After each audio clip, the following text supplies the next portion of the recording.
নমস্কার বন্ধুরা, কথা ধারাবাহিকের আজকের পর্বে আপনারা দেখতে চলেছেন যে চিত্রা প্রমিতের সাথে দেখা করতে জেলে এলে ওয়াচম্যান বলে দেয় যে প্রমিতের সাথে দেখা করার অধিকার একমাত্র তার বুয়ারই রয়েছে, অন্য কেউ তার সাথে দেখা করতে পারবে না।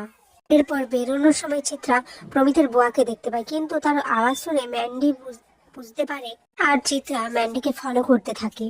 এরপর ম্যান্ডি যখন তার ছদ্মবেশ থেকে ম্যান্ডিতে পরিণত হয়ে বাইরে বেরিয়ে আসে, তখন চিত্রা তা দেখে অবাক হয়ে যায় আর বুঝতে পারে যে সম্পূর্ণটা ম্যান্ডিরই কারসাজি।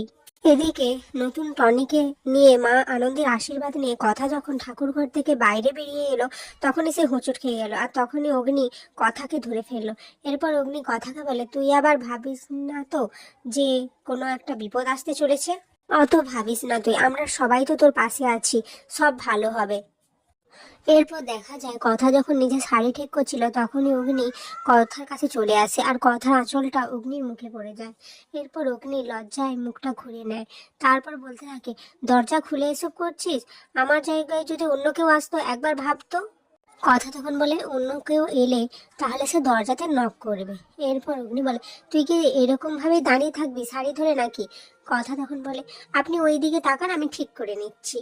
এরপর এভি কথাকে নিজের হাতে শাড়ি পরিয়ে দেয়। খুব কাছাকাছি চলে আসে কথা আর এভি। কথা স্লো ভয়েসে এভিকে জিজ্ঞেস করে, আচ্ছা আপনি কি শাড়ি পরাতে পারেন? এরপর এভি কথাকে বলে, তুই এত তাড়াতাড়ি ভুলে গেলি? তোর এত ভালো ভুলো মন, জানা ছিল না তো? আরে জগৎবল্লভপুরে কে তোকে শাড়ি পরিয়ে দিয়েছিল? আমিই তো পরিয়ে দিয়েছিলাম। এই কথা শুনে কথা তো খুবই লজ্জা পেতে থাকে। অগ্নি থেকে হাত ছাড়াতে বলতে থাকে, আমার রান্নাঘরে অনেক কাজ রয়েছে, আমাকে যেতে দিন। এরপর কথা ঘর থেকে বেরিয়ে যাওয়ার আগে অগ্নিকে বলে, আপনার জন্য একটা চিঠি এসেছে। তারপর কথা ঘর থেকে বেরিয়ে যায়। এরপর অগ্নি চিঠিটা দেখে যে ব্যাংক থেকে চিঠি এসেছে। অপরদিকে দেখা যায় চিত্রা ম্যান্ডিকে তো বারবার জিজ্ঞাসা করতে থাকে প্রমিতের সাথে তার কি সম্পর্ক, তাদের কিভাবে যোগাযোগ হলো, কিভাবে পরিচয় হলো। চিত্রা ম্যান্ডিকে থ্রেট করতে থাকে, বলতে থাকে ও যদি সত্যি কথাটা না বলে তাহলে সে গুহবাড়ির সবাইকে জানিয়ে দেবে আর পুলিশকেও জানিয়ে দেবে।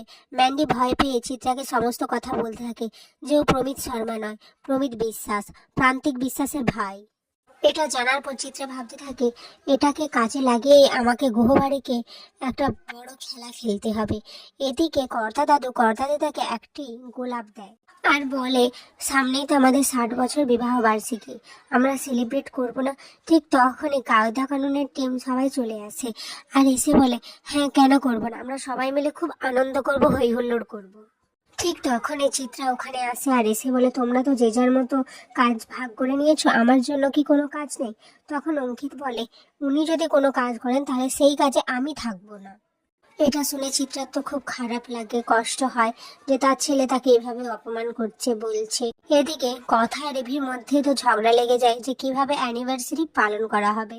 আগামী পর্বে দেখা যায় চিত্রা প্রান্তিকের কাছে যায়। প্রান্তিক চিত্রাকে বলে, আমার কাছে এমন একটা খবর আছে যেটা শুনলে গুহবাড়ির ভিত পুরো নড়ে যাবে, কিন্তু আমার একটা শর্ত আছে, আমাকে জেল থেকে বের করতে হবে।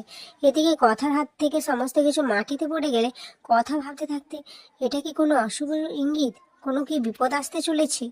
এখানেই আজকের পর্বটি শেষ হয়েছে।